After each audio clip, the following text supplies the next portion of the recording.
안녕하세요. 빌립보서 성경 공부 시작하겠습니다. 먼저 읽겠습니다. 형제들아, 내가 당한 일이 도리어 복음 전파에 진전이 된 줄을 너희가 알기를 원하노라. 이러므로 나의 매임이 그리스도 안에서 모든 시대 안과 그 밖의 모든 사람에게 나타났으니 형제 중 다수가 나의 매임으로 말미암아 주 안에서 신뢰함으로 겁없이 하나님의 말씀을 더욱 담대히 전하게 되었느니라. 빌립보서는 편지죠. 그래서 빌립보서 읽을 때는 언제나 로마 감옥에 있던 바울이 빌립보 교회 성도님들에게 보낸 편지라는 생각을 가지고 본문을 대하면 본문을 쉽게 파악할 수 있겠죠. 네, 형제들아, 나의 당한 일이 도리어 복음 전파의 진전이 된 줄을 너희가 알기를 원하노라. 나의 당한 일은 13절에 있는 나의 매임, 감옥에 지금 투옥된 거죠. 그러면 빌립보 교회 성도들이 염려하고 있겠죠. 바울의 투옥 소식을 듣고 빌립보 교우들이 바울에 대해서 감옥에 있는 바울을 염려하고 근심하는 마음들이 당연히 있겠죠. 그래서 바울은 이렇게 편지를 쓰는 거죠. 내가 투옥되어서 매인 것이 도리어 복음 전파의 진전이 되었다 하면서 자기 상황을 이렇게 설명해 주는 거예요. 염려하지 말라고. 바울은 이방인의 사도로 부르심을 받았잖아요. 바울의 사명은 이방인들에게 복음을 전파하는 거예요. 그런데 바울이 투옥되었으니 이방인들에게 복음을 전하라는 하나님의 사명이 중단될 것 같잖아요. 복음을 전해야 될 바울이 감옥에 갇혀 있으니까. 그런데 복음을 전하는데 도리어 진전이 된 거예요. 복음 전파에. 바울의 투옥으로 말미암아. 오히려 복음 전파의 길이, 문이 열린 거예요. 이것이 하나님께서 복음을 전하는 새로운 길을 열어주셨어 라고 말하는 것 같아요. 도리어 복음 전파에. 참 바울은 훌륭한 사람이죠. 왜냐하면 사도행전에 우리가 바울의 재판하는 내용들이 나오잖아요. 바울이 재판받는 재판에 오간 대화, 검사처럼 총독이나 유대인들이 바울을 고발하고 또 바울이 그거에 대해서 이렇게 변론하는 사도행전의 바울의 재판 과정의 내용을 보면 특이한 거 하나 나와요. 바울은 나 억울하다. 드로비모라는 사람 내가 데리고 성전에 들어가서 그렇게 성전을 더럽히고 이러지 않았다. 이런 식으로 자신의 억울함을 논증해서 풀려나올 생각하면서 재판할 것 같은데 바울은 그런 이야기를 안 해요. 오히려 재판하면서 예수 그리스도의 복음을 전해요. 이 사람 지금 어떻게 재판하는 거야? 이런 생각 들 때가 있어요. 언제 그 고위직에 있던 아그리빠 왕이나 총독 베스도나 이런 총독들이 언제 예수 그리스도의 복음을 들으려고 바울 만나겠어요? 복음 전한다고 하면 바울에게 시간 내주겠어요?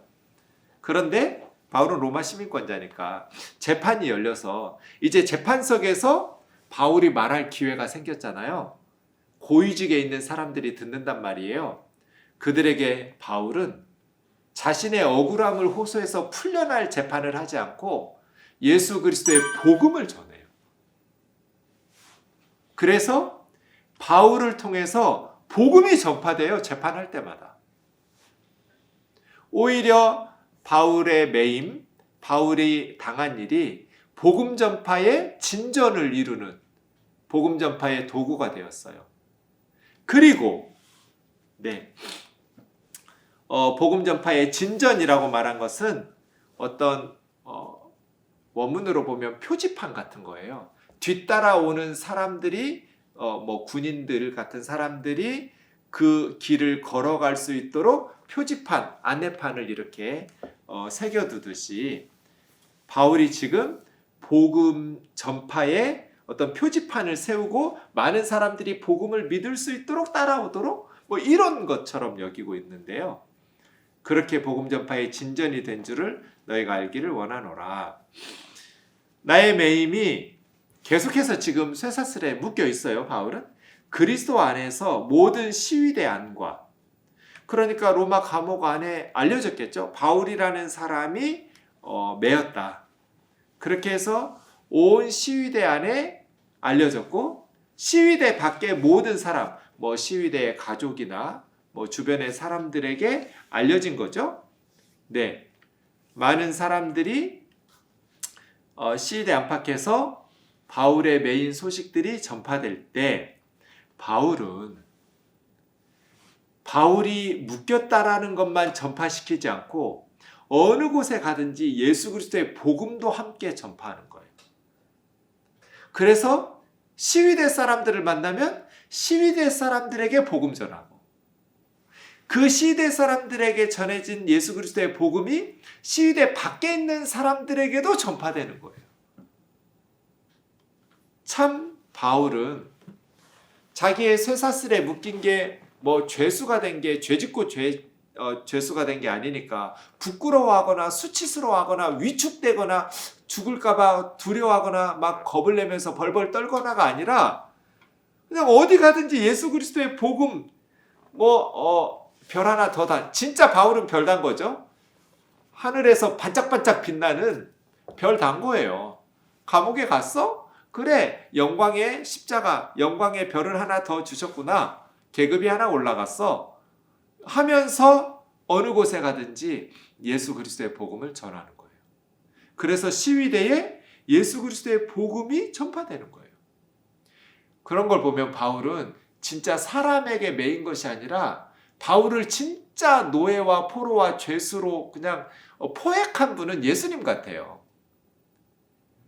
바울을 진짜 붙잡고 바울을 진짜 가둬놓고 있는 분은 예수 그리스도 아닌가? 아, 나도 이렇게 좀 살아보고 싶네? 이런 생각이 들죠. 완전히 예수님에게 매인받은 사람, 예수 그리스도의 복음을 위해서 살든지 죽든지 그리스도가 존귀하게 되기를 원한다고 이 20절에서 고백하는 것처럼 뭐 사는 거 주는 거 뭐 별로 중요한 게 아니에요. 그래서 21절에 내게 있어서는 산다는 것은 그리스도고 죽는다는 것은 유익함이다. 한 단어씩으로 정리하잖아요. To live is Christ. 바울에게 있어서 산다는 것, 그건 그리스도예요. 한 단어로 그리스도. 이게 그리스도의 메인 사람, 예수님에게 갇혀버렸어요. 그래서 살든지 죽든지 뭐 주님이 부르실 때 되면 가겠지. 사는 것, 죽는 것 자체가 관심사가 아니라 그리스도를 존귀하게 하는 것, 예수 그리스도의 복음을 전하는 것, 이것이 바울의 관심사였어요. 온 시위대 안에 복음이 전파됐어요. 죄수들에게 복음이 전파됐어요. 그래서 감옥에서 전도받고 완전히 인생 180도로 달라진 사람, 빌레몬서에 나오잖아요. 오네시모.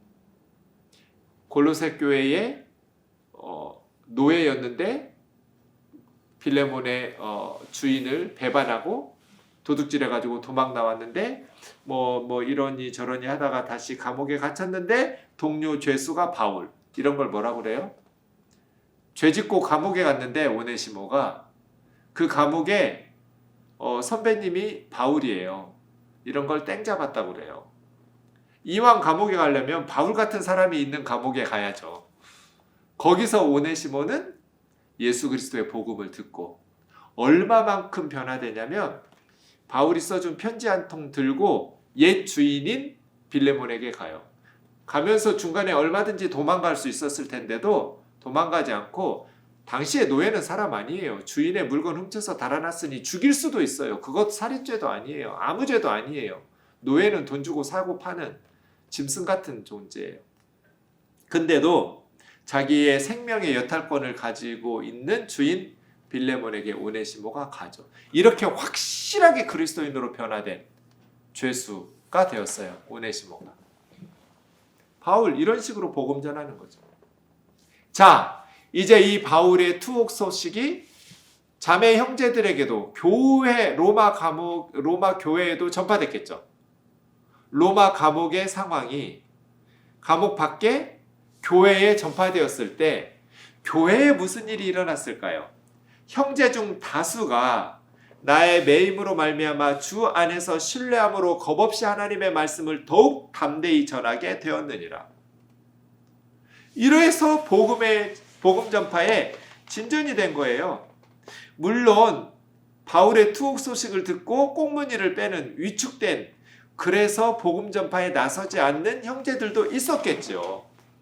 바울의 투옥 소식은 그들의 믿음을 더 두렵게 만들어서 몸을 사리게 만든 형제들도 있었겠지만 다수는 많은 형제들이 변화된 거예요.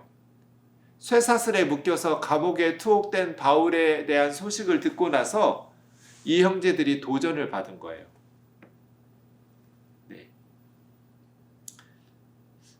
그래서 여러분, 우리가 꼭 성공해야만 쓰임받는 건 아니더라고요. 바울의 메인 것은 연약함이요 무기력함이잖아요. 그럼에도 불구하고 다른 자매 형제들을 분발시키는 도구로 사용되었어요. 그렇죠? 쇠사슬에 묶여서도 담대한 바울에 대한 소식, 복음이 전파되고 있는 바울에 대한 소식을 듣고 감옥 밖에 있는 성도들이 부끄러움을 느꼈어요. 영적인 도전을 받은 거죠. 그래서 더욱 담대히 주님을 신뢰하면서 여러분 바울서신 보면 주 안에서 이런 표현하는데 이건 직역해서 그래요. en 크리스토에서 en이 영어로 하면 in Christ 이런 식으로 되니까 주 안에서 그리스도 안에서 이런 식으로 번역하는데요. 사실은 주 안에서 신뢰 이게 아니라 주를 신뢰함으로 이렇게 목적으로 번역하는 게 좋아요. Believe in Jesus, 이거를 예수님 안에서 믿는다, 이거 좀 어색한 번역이잖아요. Believe in Jesus 할 때 예수를 믿는다고 말하지, 예수 안에서 믿는다는 것, 우리 한글 어법으로 어색하거든요. 헬라어도 그래요. 주 안에서 신뢰함으로, 뭐 틀린 건 아닌데 주님을 신뢰함으로 이렇게 하는 게 훨씬 더 정확한 표현이고 번역 같아요. 주님을 신뢰하게 되었어요. 뭐 주 안에서 자기를 신뢰하고 뭐 경험 의지하고 뭐 딴 거 신뢰한 게 아니라 주님을 신뢰한 거예요. 바울에 대한 소식을 듣고 주님을 신뢰하기 시작했어요. 네. 주 안에서 이야기 나오니까 생각나는 구절이 자랑할 자는 주 안에서 자랑할지니라. 주 안에서 자식 자랑하고 남편 자랑을 하는 거 아니에요. 주를 자랑하라는 거죠. 자랑하고 싶으면 주님을 자랑하라는 거지, 주 안에서 자기 경험, 자기 기도 응답 이런 거 자랑하라는 걸로 오해하시면 안 돼요. 그래서 주 안에서라는 표현 나올 때 주 안에서 딴 것 의지하거나 딴 것 자랑하거나 이렇게 오해하지 마시기를. 네, 저 말씀드렸어요.